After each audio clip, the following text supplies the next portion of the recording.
Peggy 3. Disney's Baloo the Bear is about to celebrate his 50th birthday, so we're taking a look at one of the most unique games contained in the Disney Afternoon collection, Talespin.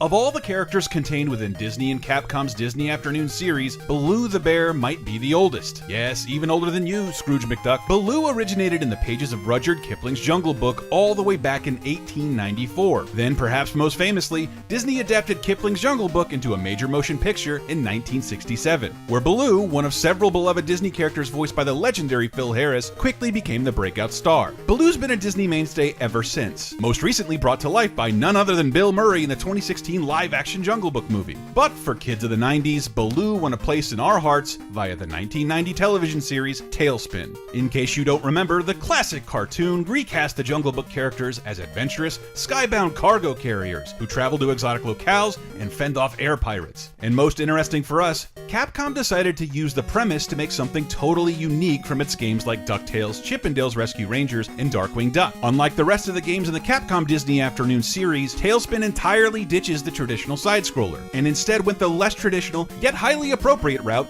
of making a full-on flight shooter. For you folks aware of Capcom's pedigree, this was a fairly serendipitous move. As far back as 1984, Capcom had helped pioneer the flight genre with 1942 in arcades, and better still, Capcom knew how to convert this occasionally difficult genre into something more approachable on home consoles, and in Talespin's case, a little more family-friendly. But perhaps the most wildly innovative approaches to the genre was the ability for Baloo to steer the iconic Sea Duck upside down and backwards. By piloting in all directions, not only did this make avoiding objects more fun, Baloo could fend off Don Carnage and his fleet of air pirates both in front of and behind him. Even better, allowing players to dictate the pace of the level allowed them to go back and grab more cargo loads in order to accumulate extra cash. Because after all, even in the game, Baloo is still working for Rebecca Cunningham and the hire-for-hire shipping business. Baloo could return to Cape Suzette between stages and purchase permanent upgrades to his plane from Wildcat the Mechanic. Similar to any other flight shooter, deft maneuvering and precision timing are the keys to success. However, this gets a whole lot easier to do once your mini Sea Duck is speedier, stronger, and has triple enhanced firepower under the hood. Making the game even more distinct are the bonus levels hidden in each stage, where Baloo's sidekick, Kit Cloudkicker, can surf the skies on his trusty airfoil,